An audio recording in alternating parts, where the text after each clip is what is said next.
Bismillah. Assalamualaikum warahmatullahi wabarakatuh.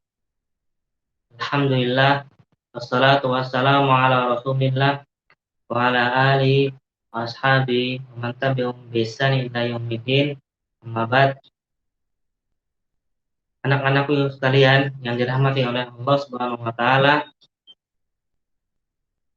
semoga sehat-sehat selalu dan berada dalam lindungan Allah Subhanahu wa taala, agar kita selalu senantiasa mengikuti kegiatan belajar. Sebelum belajar, kita alangkah baiknya berdoa terlebih dahulu.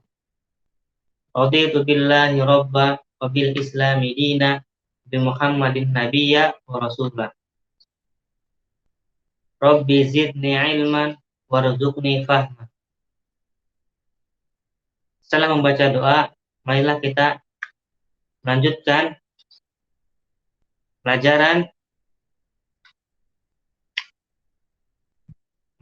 materi kali ini, yaitu tentang wudu, al-wudu.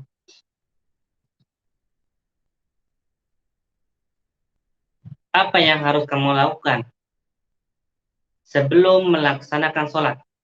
Bila hendak sholat, itu apa? Kamu berwudu terlebih dahulu. Mengapa harus berwudu sebelum sholat? Agar menghadap Allah Ta'ala dalam keadaan suci. Dan orang yang tidak berwudu, sholatnya tidak sah. Karena wudu adalah syarat sahnya sholat. Kemudian, tahukah kalian arti wudu? Wudu adalah bersuci dari hadas kecil dengan air yang suci.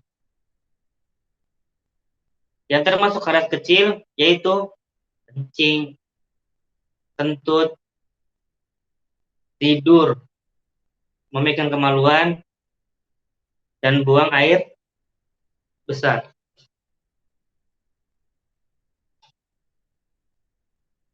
Asy-Syaikh Shalih Abdullah Fauzan, kitab beliau Minhatul Alam Syarah Bulughul Maram, mengatakan, Tummiya bil wudu bidzalika litahsinihi fa'ilahu fid dunya wal akhirah. Fa fid dunya bi izalatil awsaf wal akhzar, fil akhirah bi nuril ladzi yuhsalu minhu. Kama fi qauli Rasulullah SAW, tud'auna yaumal qiyamah burron muhajjalina min atharil wudu. Akhrajahul Bukhari wa Muslim.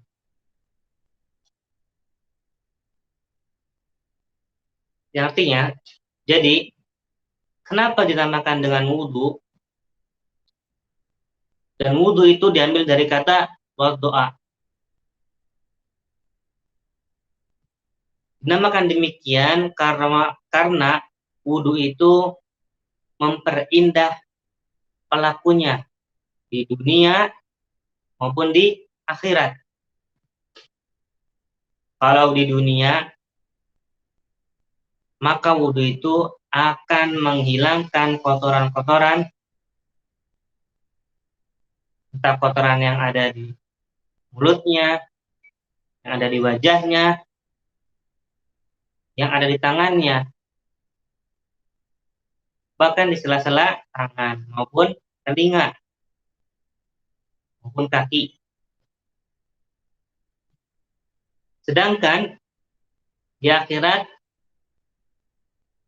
maka wudu akan membuat orang yang berwudu di akhirat kelak memiliki cahaya.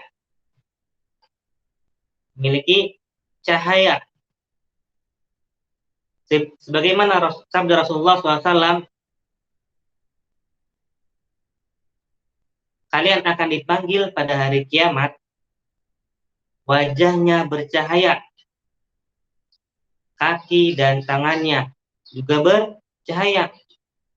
Kenapa? Karena bekas berwudu. Jadi seorang yang berwudu mempunyai keindahan. Yang pertama, keindahan di dunia, yaitu membersihkan kotoran-kotoran yang menempel di wajah dan lain sebagainya. Yang kedua, anggota wudu tersebut akan bercahaya dan bersinar.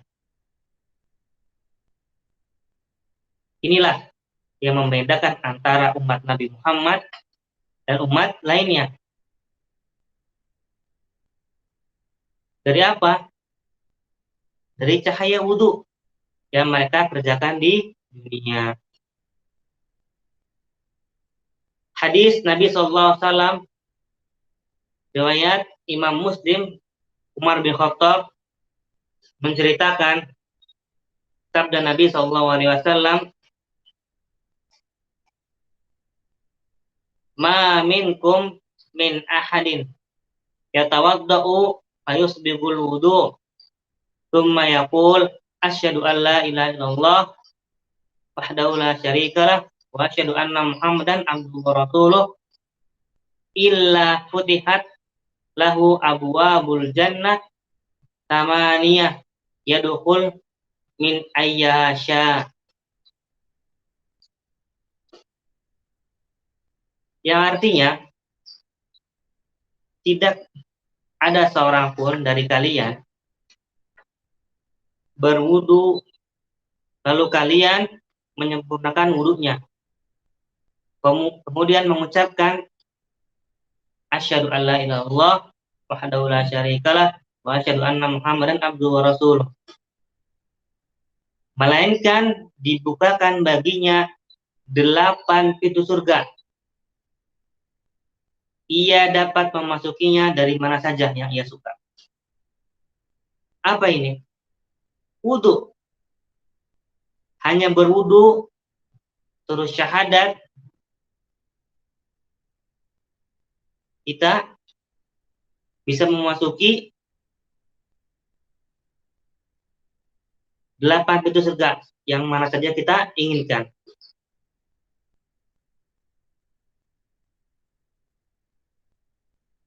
Kenapa malas wudu ketika mau tidur dan lain sebagainya?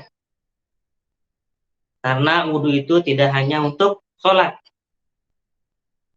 Dalam hadis dikatakan, kalau seorang hamba tidur dalam keadaan bersuci, itu apa? Berwudu, maka Allah titipkan bersamanya malaikat dirancangnya, yang setiap kali ia bergerak kanan maupun kiri, malaikat itu mengatakan, ya Allah, ampunilah dia. Ketika balik kanan, ketika balik kiri, ya Allah, ampunilah atau rahmatilah dia.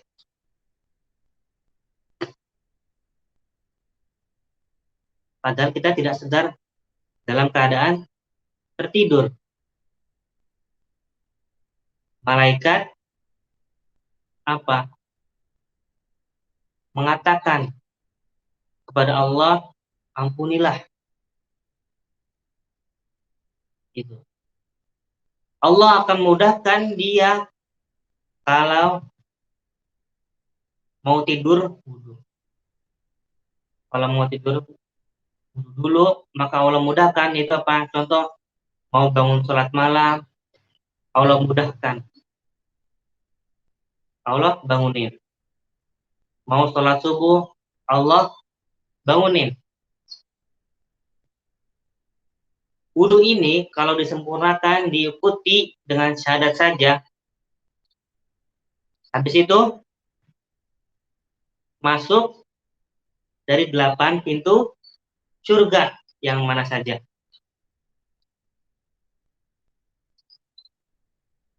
Berapa menit itu? kalian berwudu. Akan tetapi balasannya bisa pilih 8 pintu surga. Ya Allah, saya mau masuk pintu ke-8 nanti di hari kiamat. Hanya wudu. Wudu itu bukan hanya untuk sholat. Para sahabat selalu berwudu. Batal wudu. Dan batal wudu. Selalu tidak pernah berhenti berwudu. Tapi makna hadis ini adalah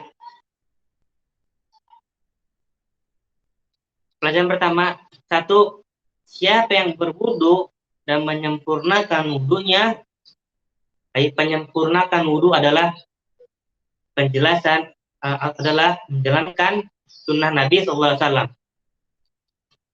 Ingat, yang paling pertama, niat dalam hati mau berwudu karena Allah perintahkan. Yang kedua, harus minimal tempat yang paling standar. Misalnya pergelangan tangan. Pergelangan tangan. Sampai ini.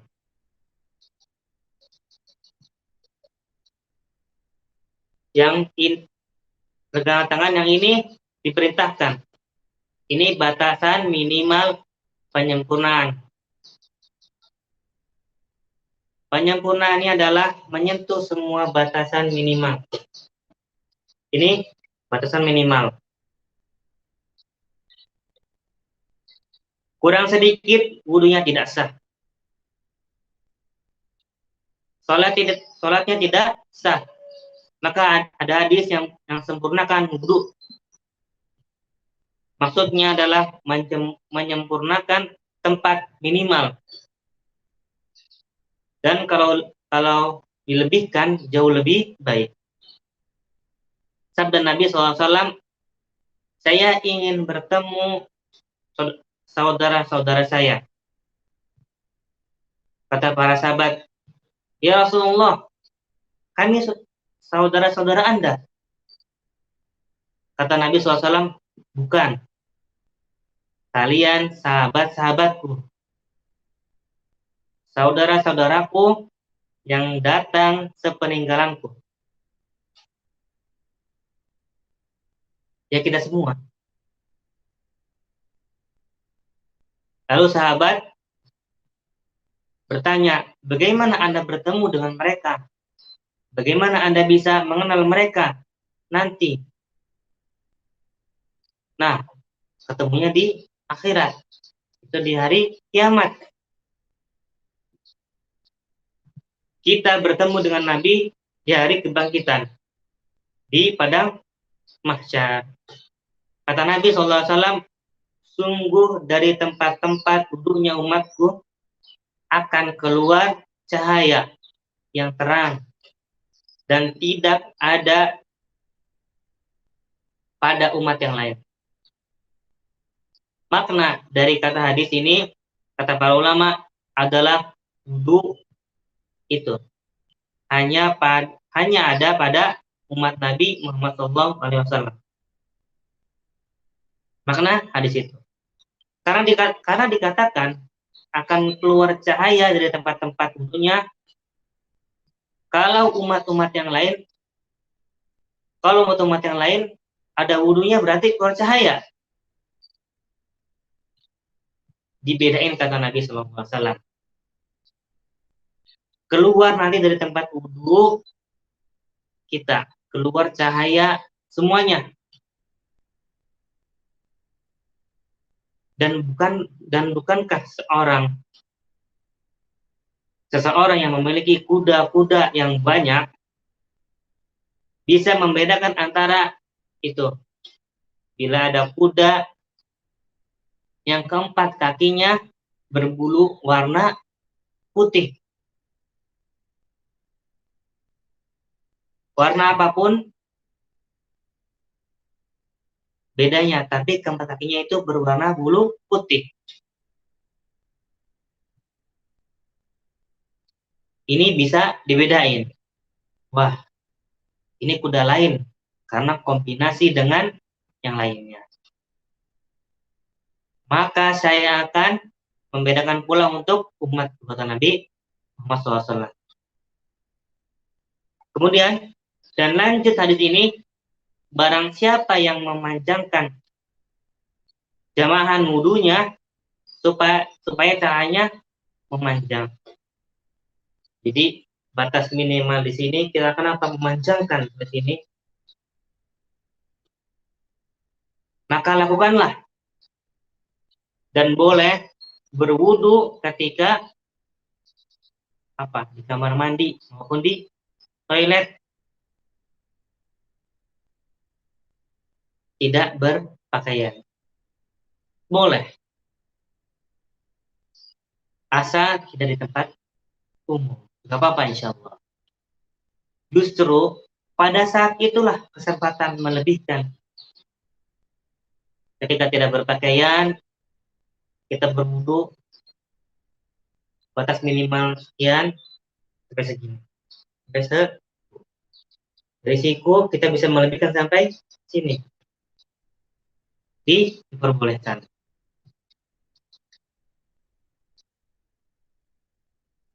Ya, siku bisa sampai dilebihkan. Mata kaki bisa dilebihkan. Dilebihkan pada kesempatan itu. Ketika di dalam kamar mandi. Kalau di tempat umum, ya tempat terbuka tidak boleh. Ya, itulah justru kesempatan itu. Demikian materi yang Ustaz sampaikan.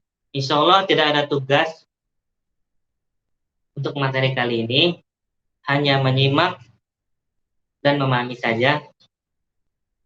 Untuk tugas pekan depan dari pembahasan materi ini, insya Allah. Sekian dari saya. Apabila ada kesalahan itu dari syaitan, dan apabila ada kebenaran dari Allah Subhanahu wa Ta'ala. Kita akhiri dengan doa kafaratul majelis. Subhanakallahumma wa bihamdika asyhadu an la ilaha illa anta astaghfiruka wa atubu ilaik. Aku qouli hadza. Assalamualaikum warahmatullahi wabarakatuh.